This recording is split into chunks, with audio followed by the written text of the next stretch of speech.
On Global TV News Express headlines, Nigeria remains open to dialogue with Mali, Burkina Faso, and Niger, President Tinubu says. Custom intercepts 15 trucks of food items in Sokoto State. NDLEA sees loud hidden in sound boxes at the Lagos State Airport. While on the foreign scene, prospect for ceasefire dim as Israel rejects call to spare Rafah. While in sport, over 1,000 teen athletes compete for space in African Games Olympic in Delta State. Hello and welcome to all our viewers in Nigeria and around the world to News Express on Global TV. We are live in Nigeria's capital, Abuja, and I am Fauziya Lukman. President Bola Tinubu has declared that Nigeria remains open to dialogue with Mali, Guinea, Burkina Faso, and Niger Republic despite recent coup in the four countries and withdrawal from the ECOWAS community of West African states. Tinubu made the declaration while addressing African leaders at the 37th Ordinary Session of the Assembly of Heads of State and Government of the African Union (AU) in Addis Ababa, Ethiopia. The chairman of the ECOWAS emphasized that the disagreements over the unconstitutional changes of government in the countries should not mean a permanent rupture of the abiding lines of regional affinity and cooperation.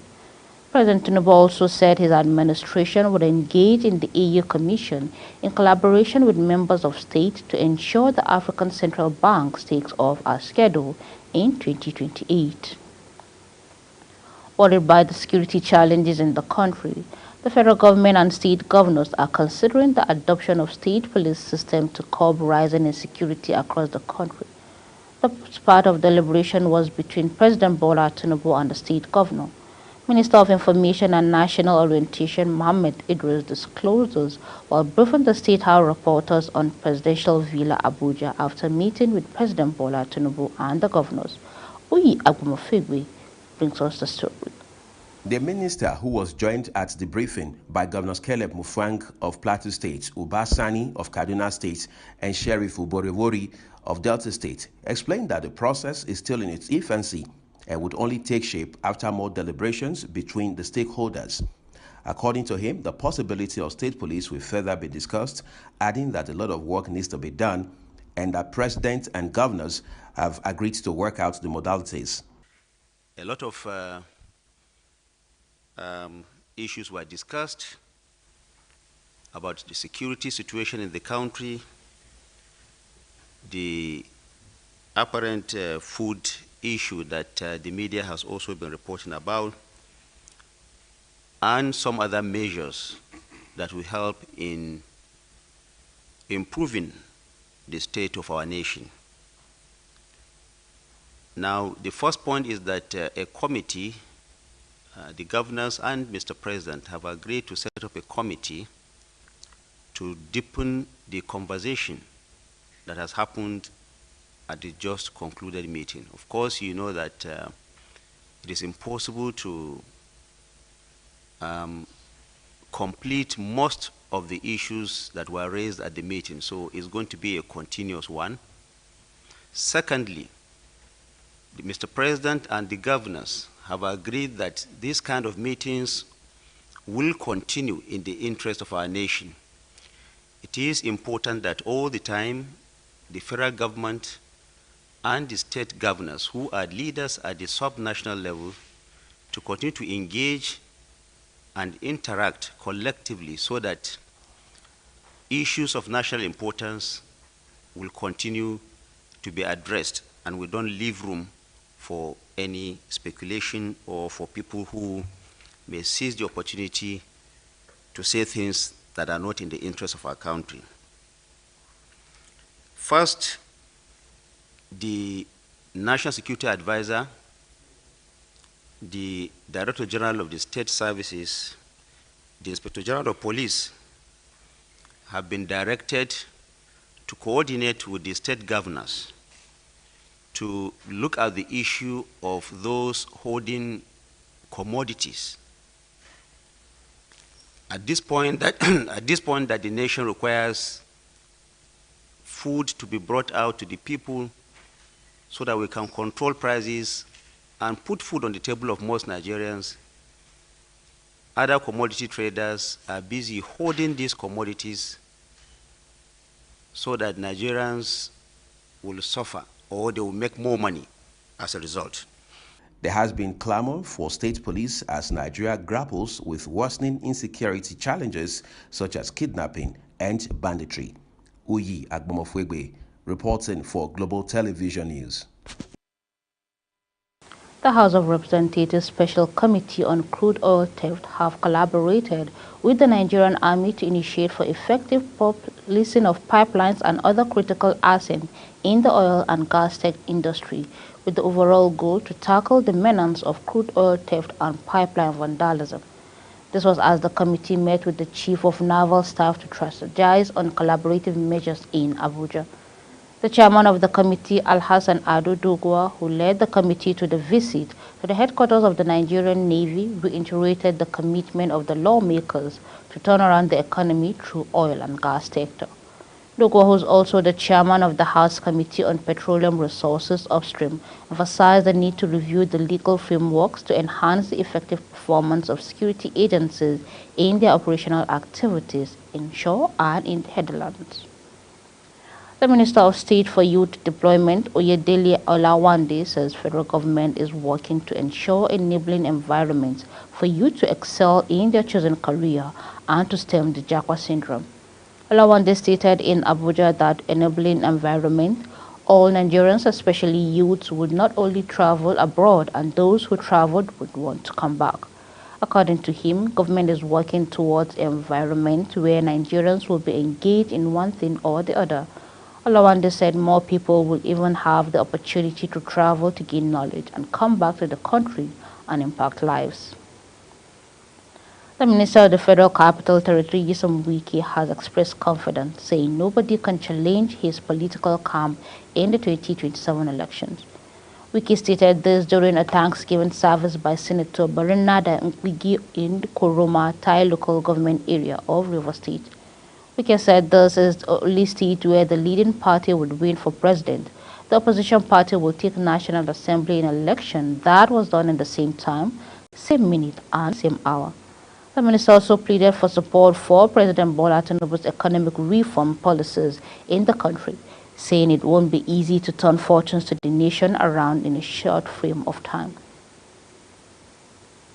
Indications have emerged that the organized labor is prepared to lower its demand for 1 million naira minimum wage for workers in the country, in line with the realities on the ground. The shift in position will likely be communicated to the federal government during the second meeting of the tripartite committee on the minimum wage on Monday and Tuesday. The meeting is expected to enhance deliberations between all parties involved in negotiation to allow for announcement for a new minimum wage on or before April 1st. Following the expiration of the current 30,000 minimum wage as provided by the law. The National Secretary of the New Nigerian People's Party, NPP, Olopoyosi Sunday Ogini, has petitioned the Inspector General of Police, Kayode Egbetokun, over alleged harassment on the party's executives by its former governorship candidate, Olufemi Aji Oguntoyimbo, and the Ogun State Police. Ogini argues police in Ogun State of being used by its former governorship candidate to arrest and detain the party's executive in the state. Ogini in a petition indicated that Oguntoyimbo began harassing the executive members through the instrumentality of the police after he failed attempt to stop the party from withdrawing its petition against Governor Dapo Abiodun and the APC on the March 18 governorship election matter. The chairman, Niger Delta Development Commission, NDCC, Barrister Chiedu Ebe, has called for the urgent measures to curb the cancer mortality in Africa, which was projected to reach about 1 million per year by 2030. The NDDC boss, who said earlier screening and detection are vital to saving lives, spoke at the event to mark the 2024 World Cancer Day held at the Lagos Delco Center Cancer Center Central Hospital, Agbo, Delta State, lamenting that the figure shows the rising trend in breast and cervical cancer among women and the girl child. Ebe, who was represented by his special assistant, Dr. Godwin Edoze, said Africa alone, the incidence of various types of cancer is disheartening, pointing out that in 2020, more than 1 million new cancer cases were recorded in the continent, with about 700,000 deaths. The Ebonyi state government has confirmed 10 persons dead while 15 others were infected following the outbreak of Lassa fever in 7 local government areas of the state. Confirming the incident, the Disease Surveillance Notification Officer, State Minister of Health, Orogu Samson, said the cases occurred between January 4th and February 16th of 2024. He noted that within the 1-month period, 25 people were infected, including 2 health workers and 10 deaths. Orogu said that the last year the state recorded 53 cases, while 36 lost their lives, adding that the disease cut across all ages. He maintained that out of all the 25 cases, 16 were men, while 9 were women and children. The Executive Secretary of the Nigerian Education Loan Fund, Akin Sawyer, said student loan will be disbursed directly to the institution of the applicant to avoid diversion. He also noted that individuals who obtain loans will be made to repay their loans 2 years immediately after completion of the mandatory National Youth Service Corps. He also stated that the education loan would also be funded through donations, gift, endowment, and revenue occurring from other sources. Sawyer made this known during a meeting with the Executive Secretary of the National Universities Commission, Chris Meyaki, in Abuja. Students from no fewer than 155 institutes may be barred from processing direct entry admissions owing to failed verifications from their certificate award institutions. The registration for direct entry examination is set to commence on February 28, 2024, while in February 2023, JAMB issued an advisory to guide candidates seeking to gain admissions through direct entry in the 2023-2024 academic session. According to JAMB, the advisory was basically to address the issue of candidates using unacceptable or forged A-level certificates and qualifications to gain admission. The Nigerian Customs Service (NCS) has intercepted 15 trucks containing food items in Sokoto State as part of its effort to prevent smuggling, which has aggravated the rising cost of commodities in the country. Abubakar Shafa, spokesperson NCS Sokoto Command, said that the vehicles were arrested along Gwadabawa-Elele Road. Shafa said the interception was made due to the quality of the farm produce and the rockers they were carrying. He said the trucks were presently in custody of the command and the investigation had commenced to ascertain the owners and destination of the food items. Shafi added that operation became necessary with the prevailing inflation of food items in the country. Operators of the National Drug Law Enforcement Agency intercepted a large consignment of loud, synthetic, strong strain of cannabis concealed in giant loudspeakers, talking a consolidated cargo imported from New York, United States of America. The NDLEA disclosed this in a press statement by its Director of Media and Advocacy, Femi Babafemi. The statement noted that when the giant wooden boxes dressed as sound speakers seized by NDLEA officers at the NHACO import shed of the Lagos airport were opened, the sound boxes were discovered to have been stuffed with 60 bags of expensive but highly sought-after psychoactive substances loud, weighing 33.5 kilograms. Pharmaceutical manufacturers and importers have been directed to stop supplying medical products to patient medicine dealers in Niger Street and Sabongari Market, Kano State. This follows the judgment of the Federal High Court, which ordered the medicine merchant to immediately vacate the Sabongari Market and relocate to the Coordinated Hotel Center in Dongoro, Kano State. Delivering the judgment in the case, Justice Simeon Amobeda held that the suit was lacking in merit and the plaintiff have no local standing in challenge the relocation order by the Pharmaceutical Council of Nigeria. You're watching News Express, coming to you live from Nigeria's capital, Abuja. We are on StarTime channel 276. Kindly follow us across social media platforms using @GlobalTVNG and other handles now showing on your screen. When the News Express returns, SERAP gives NNPCL 7 days to account for missing $2.4 billion, 164 billion naira oil revenues. The news continues shortly with details of these and more right after this short break. Do stay with us.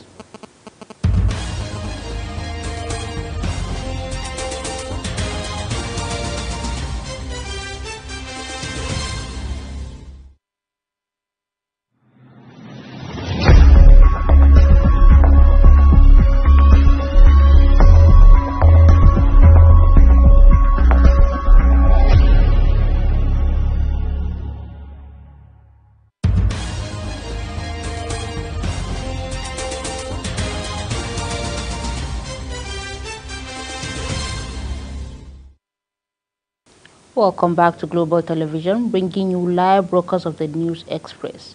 Thank you for staying with us.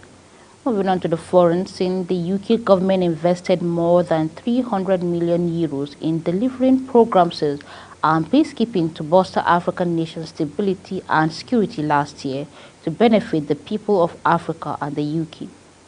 Minister of State in the UK Cabinet Office, Baroness Lucy Leavenworth, DBE CMG, who is in the Nigeria to cement the UK-Nigerian partnership, disclosed this in a statement by Atinuke Akande Alagbe, Senior Communication and Public Diplomacy Officer of the Foreign Commonwealth and Development Officer, FCDO, Abuja. The visit comes days after the UK-Nigerian Security and Defense Partnership talks, where the two countries reached an agreement on cybersecurity, defense cooperations, counterterrorism, human rights, and civil-military cooperations.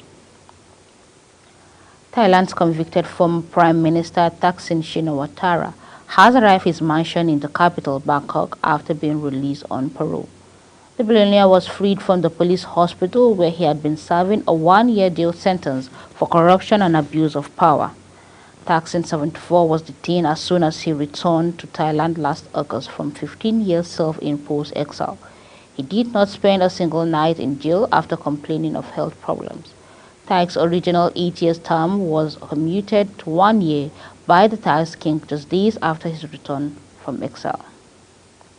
Sadly, a 30-year-old man motivated by family dispute killed 15 members of his family, including his father and brother, with the Kalashnikov weapon near the Farad town in Kerman province, the provincial Chief Justice Ibrahim Hamidi was quoted saying. The man was killed during the shootout with security forces trying to capture him, the agency added. Mass shootings are rare in Iran, where people are only allowed to possess hunting rifles. Prospect for an Israel-Hamas ceasefire dimmed Sunday after the United States signaled it will veto into the latest push for UN Security Council resolution and mediator. Qatar acknowledged that threats to call on other diplomatic fronts have hit impasse. The languishing efforts to pause the 4-month-old war comes as Israel Prime Minister Benjamin Netanyahu vowed to reject international appeals to spare Gaza's southernmost city, Rafah, where an estimated 1.5 billion people have sought refuge. Israel's relentless campaign to root out every Hamas battalion has edged closer to the city, with overnight attacks killing at least 10 Gazans there and in central Gaza Del Al-Baba, according to a tally by official Palestinian News West agencies. A quick look at business, where the Nigerian Association of Chamber of Commerce, Industry, Mines and Agriculture, NACIMA, has tasked the Ministry of Finance, Olawale Edun, on transparent financial strategy and tax relief for private sector development. The national president, NACIMA Dele Oye, said this in a statement in Lagos State following the association's visit to the minister. He said the visit as a representative of the private sector was to engage constructively about the current state of the nation's economy. Oye noted that the collective objective was to foster an economic environment that balanced the need for public and private sectors while ensuring sustainability and growth and stability. He noted that the associate's findings revealed that while the private sector diligently fulfilled its tax obligations, there was an expectation of reciprocity in the form of efficient public services and infrastructures.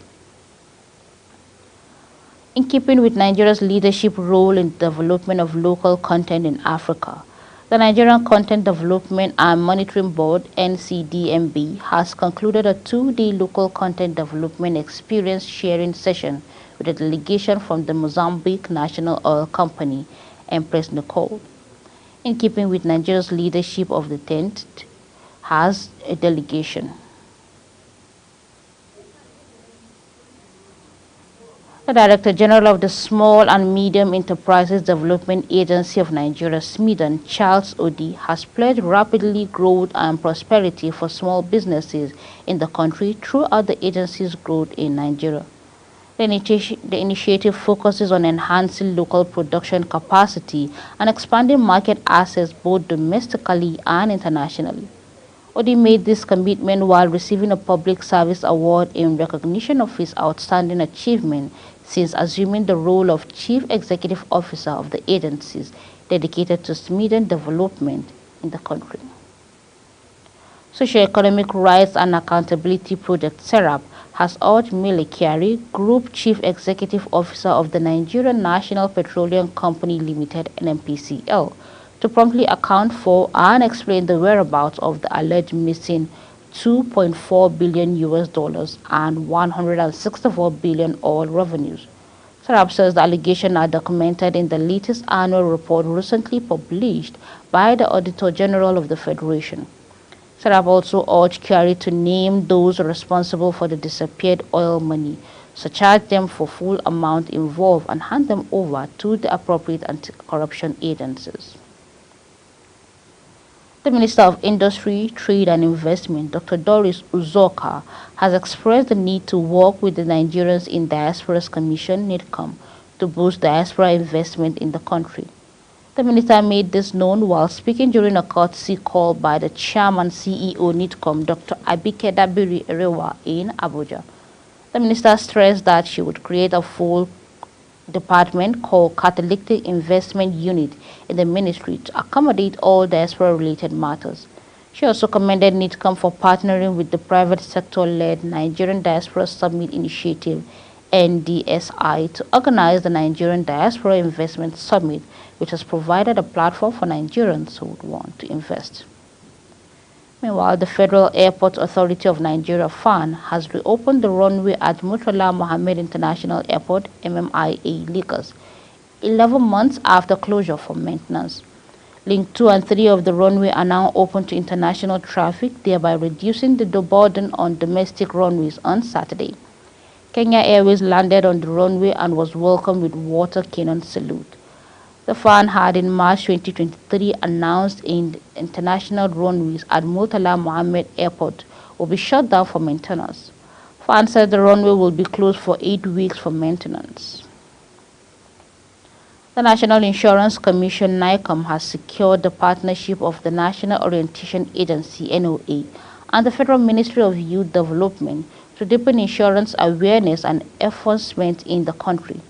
To this end, the Commissioner for Insurance, Chief Executive Officer CEO NICOM, Olundare Sunday, recently paid a courtesy visit to the Director General of NOA, Larry Issa Onilu, to explore ways of collaboration so that Nigerians get the right orientation about insurance's product and services.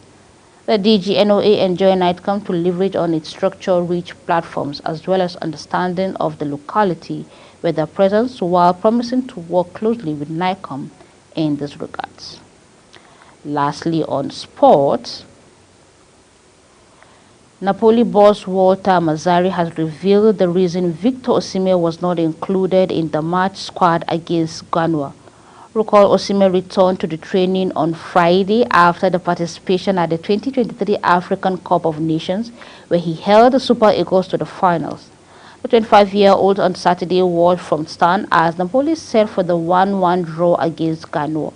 According to Mazzarri, Osimhen is not fully fit and it will be risky to play him against Ghana. As the News Express aired, let's take a look at some of our top stories. Nigeria remained open to dialogue with Mali, Burkina Faso, Niger, says President Bola Tinubu. Custom intercepted 15 trucks of food items in Sokoto State. And the LEA seized loud hidden in sound boxes at the Lagos State Airport. While on the foreign scene, prospect for ceasefire dimmed as Israel rejected calls to spare Rafah. And moving on lastly to sports, where over 1,000 teen athletes set to compete for space in Africa Games Olympic in Delta State. That's it on the News Express, and it came to you live from the nation's capital, Abuja. We are on StarTime channel 276. Kindly follow us across social media platforms using @GlobalTVNG and other handles now showing on your screen. I remain Fauziya Lukman. Thank you so much for watching.